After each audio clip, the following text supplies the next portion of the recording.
Hey, Cleaning Nation, Mike Camping here with the lovely Lindsay Bjorklund. Today, we are going to talk about what it really takes to build $1 million cleaning company. The way we do these is Lindsay gets questions from the community, and we're going to do that. But we're going to tie each of these questions because none of them, a lot of times we get themes of like marketing or hiring or whatever the case may be.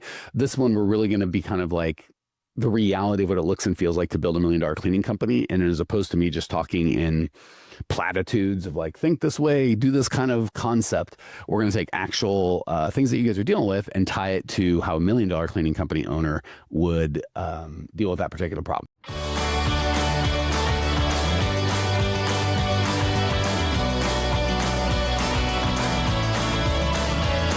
So Lindsay, hit us. Oh, and by the way, Lindsay's at her parents' house. If you're like, does Lindsay have actual silver in her background? It's like, I don't know if it's real silver, but it's like, that's stuff my grandparents would have, like very fancy silver plated or silver looking. Yeah. So for those of you on the podcast, you're missing out. Oh, and for those of you on YouTube, well, this is my new place. We just moved. We're now in Frisco, Texas, outside of Dallas, Fort Worth. So this will be my new vibe. But Lindsay's just visiting mom and dad for a little bit, so she'll be back to her normal habitat next one. All right, enough of that nonsense, especially for you podcast folks that couldn't care less. Let's jump into answering questions in light of what it really takes to get $1 million cleaning business. All right, Mike, this is a fun one. I'm excited. So Andrea Michelle in Facebook, she said she needs help with her cancellation policy. She says, I'm a smaller company. I have 2 to 3 cleaners with a total average monthly revenue of about 10,000 to 12,000. 5 to 6,000 of that is in recurring clientele, and the other 5 to 6,000 is one-time deep, moving, and one-off cleans. She says, this month alone, I've had a total loss of about 3,000 in cancellations from my recurring clients, which is absolutely outrageous, she says. We don't hold residential clients to any contracts other than the 30-day written notice. And even that's been difficult to hold people to. But she feels like she has to do something to make sure this doesn't happen again. It's not just hurting her financially, but with all the last minute cancellations, her employees are also losing hours. And she's like, I have to take care of my people. Whew, that was a mouthful. Take it away, Mike. It's a really good question. I like it for the topic we have today because I'm going to answer all these questions with a question and then give you guys a second to kind of think it through and maybe come up with your own answer, and then we'll see how ours match. So hopefully, and by the way, Lindsay, feel free to have Andrea reach out to me personally. I'll see if I can help a little more. It's kind of frustrating on these when it's one to many and I can't ask and answer questions. But the question I want to ask you guys before I give my answer on all these questions is, how do you think Andrea, in this case, should or would respond to this problem if she was already doing $100,000 a month, right? Or do you think the way that she's got her business comported now will get her to $100,000 a month? And we're not judging. We're just trying to look at it because that's really, if we think and do the things that $1 million business owners do, we can't help but have $1 million business. And if we think and do the things that $10,000 a month businesses do, there's no way, 1 + 1 always equals 2, right? Like it's one of the fun things about our clients when they're like, what happens if it doesn't work for me? I'm like, oh, well, 100%. They're like, well, how could you be so confident? I'm like, well, are you going to do what we ask you to do? Because if the answer is no, then there's nothing. You have to take action. But if you do the things we ask you to do, you'll have to get the results that we get. Just like if you keep doing the things you're doing now, you'll have to continue getting the results you get. It's as much a math problem as anything. Like this action plus this action almost always gets this result. And that's that. So the result that Andrea is getting is lots of cancellations. The $10,000 a month mindset is, let me take the clients I have and the infrastructure I have now and try and, I don't say trap them, but try and bend them to my will with some sort of a contract or a policy. And it's a good indicator. It's like, and I don't even want to do that, right? Like if you're fighting with your clients or fighting with your employees, we do this with pay all the time, right? If I want Lindsay to do X, Y, and Z, and Lindsay's kind of interested in it, but she likes other things, if she gets paid to do the same, to do X, Y, or Z, or to do other things, well, she's going to do other things. Like she's just a human being who's normal, right? She cares about the kind. She's going to try, but it's always going to be this push and pull if she wants to. What she wants to do, and I want her to do what I want to do. Now, if we modify Lindsay's pay or anyone's pay to say you only get paid when you do X, Y, and Z, Well, guess what? She's do all day and every day. And maybe she quits. Maybe she really hates X, Y, and Z, but that's good. If I had her at a job where I was paying her to do something she hated doing, that's not a good gig, right? So, or she starts modifying her behavior. Even better, I can go, instead of getting her, ideally, and this is kind of, we're talking, I promise I'm going to get to the question, but I want to make sure we give you some $1 million concepts. So $1 million concepts are, if you, or $1 million business owners don't have lots of places they're fighting their employees or fighting their customers. They set up systems where everybody's aligned properly. So perfect example on payroll. If your employees aren't finishing their clocking in, clocking out procedures, most of us beg you, I wrote it in the manual that you got to do this, and they signed the manual, and then I yelled at them when they didn't do it, and I'm just fighting. That's crazy talk, right? That's not a system that's going to scale. A scalable system is just don't pay them. Like Lindsay's like, I thought you were still at Mrs. Smith's house. You hadn't clocked out yet. So I'm waiting for, and again, do the legal thing, obviously. And when I say don't pay them, I'm not saying you steal their money. I'm saying you wait until they provide the data that they're supposed to provide before you give them the money. So as opposed to begging Lindsay to clock in and out, I just wait until she clocks in and out to give her money. And then she's like, well, hey man, where's my money? I'm like, I'm waiting for you to clock. I don't know how much money for what work. I don't know. And again, I don't know the laws on that. Make sure, obviously, we're not looking to be illegal, and we're going to pay them. We're not saying they don't get paid for work they do, but they do have to tell us the work they did. That's a fair deal to go, I can't pay you for work that you haven't. If your job is just to do the work and tell me when and where you were, then I'll pay you for when and where you were, but I'm not going to guess. That's for God dang sure. So as opposed to fighting, you just create a system. So the system that, and if you have to fight them on, it's probably not a great system, right? If the system is we make them sign something and put a pint of blood and we yell at them and then we, whatever, it's not a great system. But if it's easy for me just not to pay Lindsay. And then she's like, where's my money? I'm like, where's my hours? And guess how quickly that problem gets solved, right? So that's the minimum. Make sure the systems are aligned. Second, make sure the pay is aligned. And we're actually kind of doing that here. So step one is just pay Lindsay the same for all activities. Step two is pay her only or more for the activities I want her to do. And if we really get to million or multi-million dollar business, pay her for the outcomes I want her to get, right? So as opposed to paying her to clean a house, I would clean her for good reviews and not pay her for bad reviews. It's like, I don't care if you clean the house or not, as long as the client's in. Again, I'm being a little facetious or overstating. Okay. That's the $1 million concept I want you guys to get. Now let's apply it to this much smaller thing. You're certainly not going to scale, my friend. And I mean that sincerely. I sounded sarcastic when I was like, hey, friend, like my true friend, Andrew, or who I want to be my friend. It's really going to be hard to scale if you're doing 50% recurring and 50% one time. So really, we think this is a contract problem. Like, what should my contract look like? And I would advocate it's a client problem. So one, if we've got recurring clients, it's really hard to scale. And I know Andrew's like, no, you don't understand. I lost 3,000 of my 5,000 recurring. Like, I got it. But still, you lost 100% of your one time because it only came one time. So if you don't like losing, X percent of your recurring, well, one times are losing 100% every time, every month. So the first thing is, if your real thing is like, hey, I want to know what's going to happen, stop taking one-time work. For the recurring work, shockingly enough, again, it's the reverse of the pay, right? Or it's the other side of that same coin. If I want Lindsay to do X, Y, and Z, I pay her to do X, Y, and Z. Or even better, if I want A, B, and C result, I pay her for that result. Same thing for the customer. They're going to do it. They're money motivated as well. So instead of saying, I can almost guarantee Andrea gets paid after the clean. So beforehand, it's like, well, Lindsay's got to either deal with the cleaners being there, or she's going to clear out or whatever the case. And then she's like, oh, I could save $100 because whatever. So it's like the headache to get the job done is similar to the perceived value of having it clean when she comes home. If we charge in advance, which is what we coach our people to do, just like the gym, gyms don't get any chargebacks. Like, I don't use I'm not going to come in and lift weights today. Like, give me a refund. They're like, we don't do that. Right. So because they charge in advance, right? Same thing. If you're like, well, they travel. I got it. And I'm not saying if they travel, you would make an accommodation, but for any of us that rent or own a home, right, you can call your mortgage company or your landlord. Yeah. Your landlord and go, hey, I'm traveling 2 weeks out of this month. I don't want to pay. They're going to be like, you already did. I would have thrown you out. So the big concept is get the right customers who pay in advance, have the right payment process that aligns their desires with your desire, which is you pay in advance to get on the schedule. And once I've got your money, you're much more likely to be committed to this thing. Before I have your money, you're much less likely to be committed. It's super simple.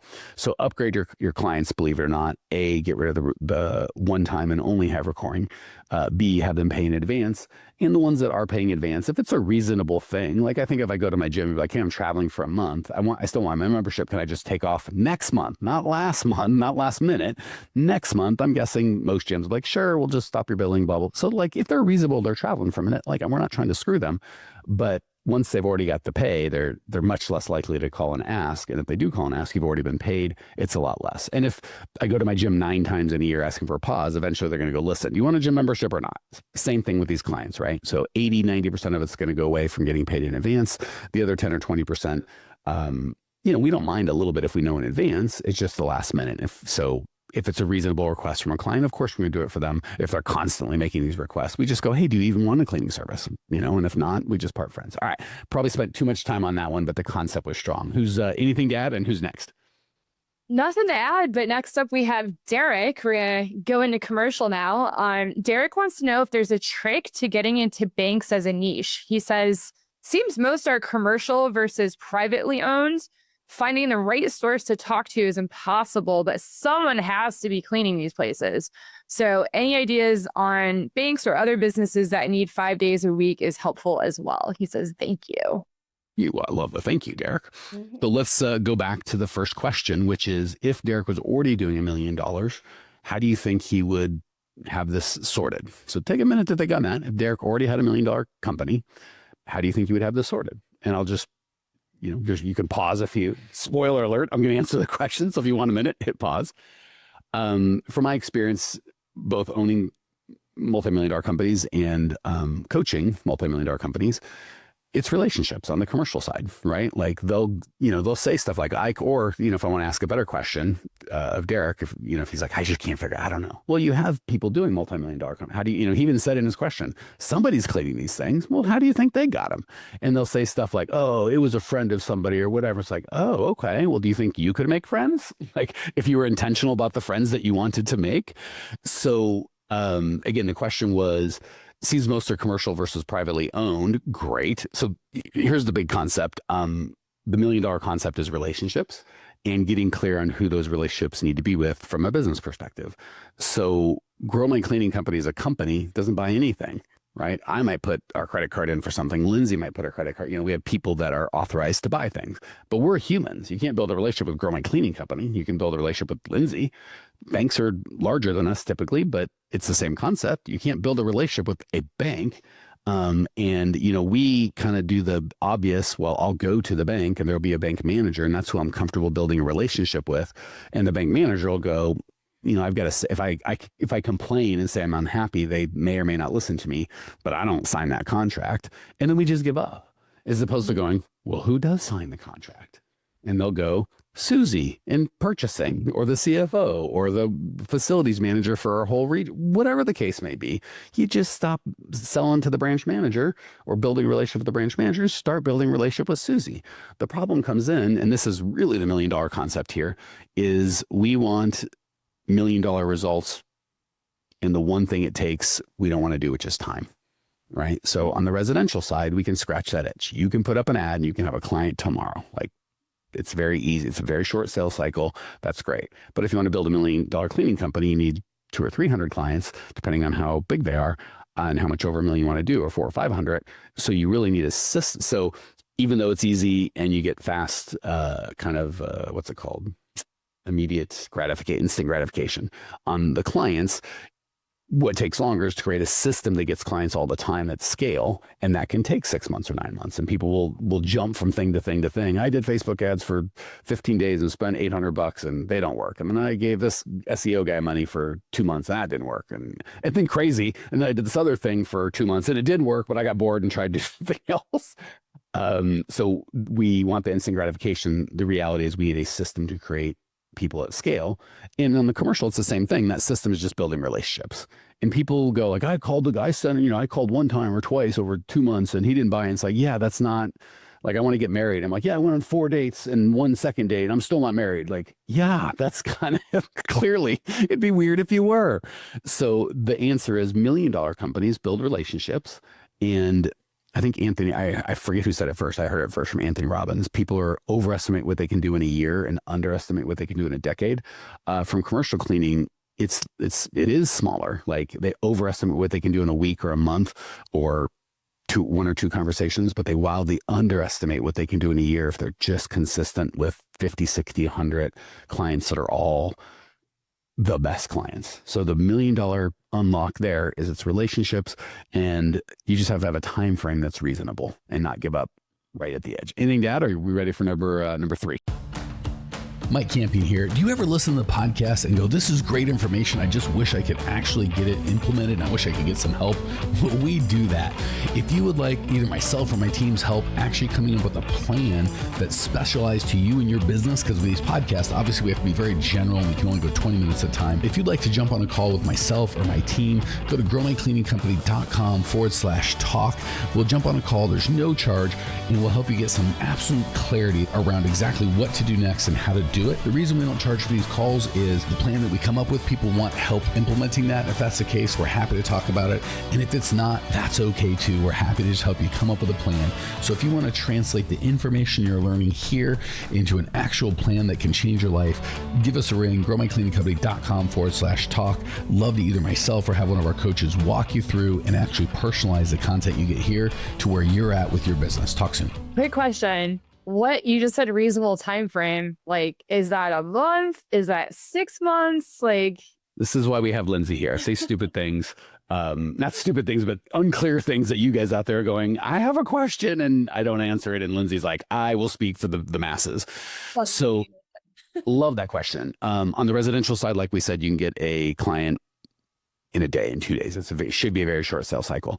To get a marketing plan that's really working, typically our clients will get there in 2 to 3 months. If you're trying to do it on your own, it might take 6 or 12, but you have to be consistent and go based on data.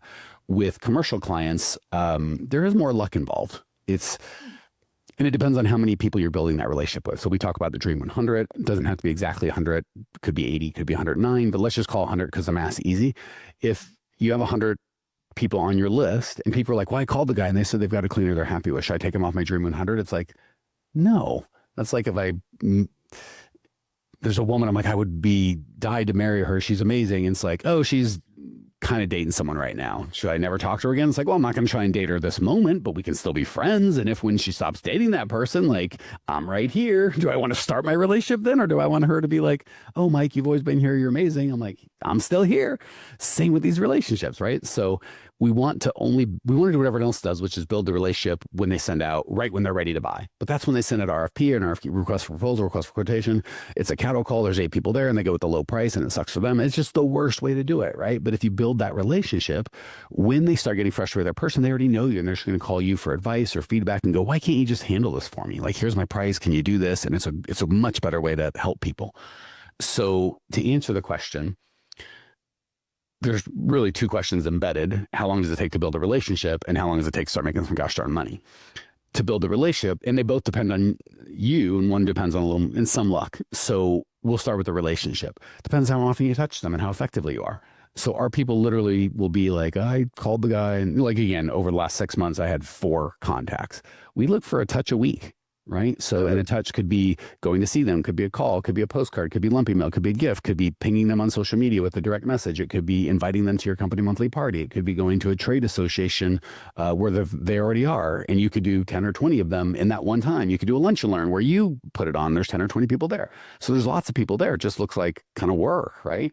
But again, if you're Dream 100, the minimum to be on it is $3,000 a month. And say your average guy stays 5 years, we're talking $100,000. Everyone on your Dream, you're 150. Everyone on your Dream 100 should be worth at least 6 figures. So if it takes 10 hours of your time, $1,000 of your money in 4 months over, 10 hours of time over 4 months on the calendar and, $1,000, $1,500, but they come on for $3,000 a month and stay 5-10 years, that's the best time you're ever going to spend. So when it comes to how long it takes to build a relationship, it's how good are you at it, right? So it's the quality and the quantity of a touch. So if the mail you're sending sucks, you're gonna have to send more of it. If the time when you do a lunch and learn, you don't really talk to them or connect, it could take forever. If you do it right, you build that relationship in one lunch and learn, right? Maybe they have a couple, we just got back from our 2-day event with our next level people, and some people is their first event. I feel like in that one event, and we had, 50 people there, give or take.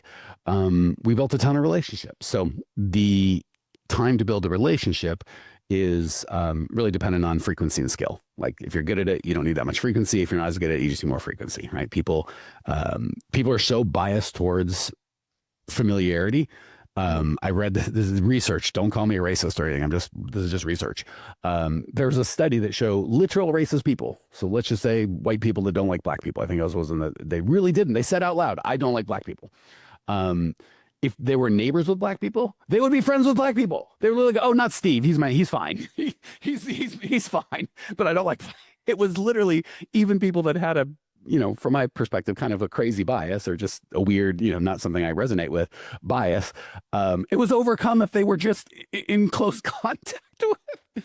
So God willing, your clients aren't racist or sexist or whatever you are. They don't hate your class of people. If just living near them, make friends for racist people, it can sure help with, that frequency and closeness will overcome just about everything, right? All right, so hopefully that helps on the how long does it take to build a relationship? How long does it take money? That's where the luck comes involved, right? Because if I, on my Dream 100, say at any given month, there's going to be 0 to 7 people on that list that are kind of frustrated or really frustrated with their people. And if I just happen to ping him or he happens to get my call, my text, my email, my social, whatever, right when he's like, I'm so fed up with this guy, I could get someone right away. We get people get in the, on their Dream 100 in the first month or two, no problem. By 3 months, the luck should be done and you should be getting consistent results. And then by 6 months and a year, forget about it. It's just maintenance, they're rolling in what you can't stop them. All right. I think we got time, unless there's another question. I think we got time for one more. Cool. I got one more for you. Okay. Crystal in Facebook asks, is it worth my time to focus on social media for my residential cleaning company, such as having a TikTok account with my business name? All right. So this is a trickier one. When we put it through the filter of what would $1 million $1 million cleaning company look like? And I think and again, feel free to pause and answer for yourself before I start yapping. So I think the superficial answer would be, yeah, of course they'd have a TikTok. All the quote unquote big companies have all the social media, right? And I'm going to disagree. Not that they would or wouldn't. I'm going to disagree with the assumption, of course they would have TikTok, because she asked specifically about TikTok. If you think about it a little more in depth, a clearer, more effective, accurate answer would be $1 million company would, and this goes back to putting together a marketing plan, which is really what we've been talking about quite a bit on the client attraction. $1 million residential company would know exactly who their perfect prospect is and where they go to solve their problem. And if that perfect prospect goes to TikTok, then you're gosh darn right, they'd be on TikTok. More importantly, they wouldn't just be on TikTok doing vacuuming like dirty room, clean room, or dancing or whatever. I don't know what you crazy kids do on TikTok anyway. They're not doing that. They're going to be saying things that speak to their perfect prospect. They're going to be making offers and calls to action that their perfect prospect feels silly to say no to. So this is going to be a nice gift for all of us all of you guys that are smaller and trying to hit that million or multi-million dollar thing. Go to what would $1 million company do, and as opposed to they'd have everything done all the time at all things. Like they really wouldn't. Or if they did, it's because they've been in business 20, 30 years and they're $1 million company in spite of the bad management, just because they've not gone out of business for a long time. The good ones that get there quickly, which is, I say quickly meaning a couple of years, which is what I'm guessing most of you want to do. They just had ultimate focus, right? They're really clear on what they need to do, so they would know who their avatar is and where those avatars hang out and what message to put in front of them. And then they'd be able to overlay their social media strategy on that. So if their people just aren't on social media or on certain social medias, and they're going to do the research, by the way, everyone's like, I'm commercial. None of my people are on Facebook. They're all on LinkedIn. It's like, are they? There's 1 billion people on Facebook at any given time, generally. I promise you. And again, no social media thing has 100% of your clients. That's crazy talk. But they've got lots, right? Like the perfect example would be someone, I don't want to get too far into it. So short answer, the $1 million takeaway concept here is $1 million companies are very clear on who their customer is, where they go to solve their problem, and how to communicate a problem and offers to solve that problem in a way that is really compelling to the customer. So that's the focus shift we would give, is not should I be on TikTok or social media or the social media or that. It's, again, going back to a marketing plan and making sure that we have a plan to communicate them in a way that's effective. All right. I feel like I was a little sloppy. Lindsay, what say you? What are missing? I don't think you missed anything on that. And I'm not just saying that. It makes sense. It's like why waste your time on a social media platform is how I understood what you're saying. Like, why waste your time on a social media platform where you don't even know if your people are on there? Like, do the research first, be strategic about your marketing. Like, don't just do social media because, you know, Chick-fil-A does it. I don't know, big companies.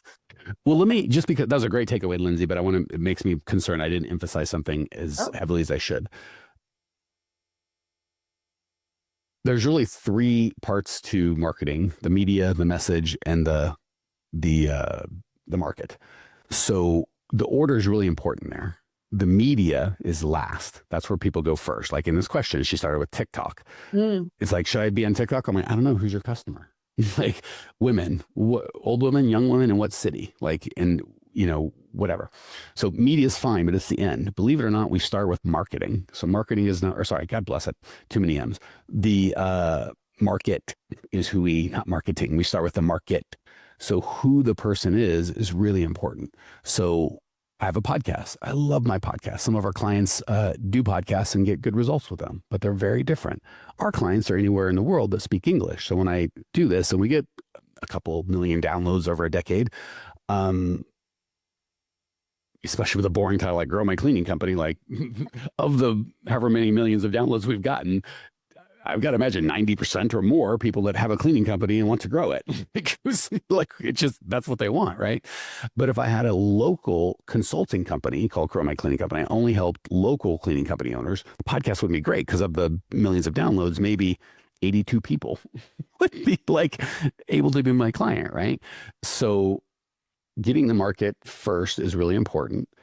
Then the message, right? So even if I know exactly who Lindsay is, but I don't know what to say to her to get her to take action, it doesn't matter. So a lot of times people go on Facebook or whatever, that's a fine media, which is the end, but they don't know who their market is and they don't have an effective message. And then they say things like TikTok doesn't work. And it's like, or TikTok doesn't work for my people, but you haven't really identified who your people are, what they want. So yes, the media is important.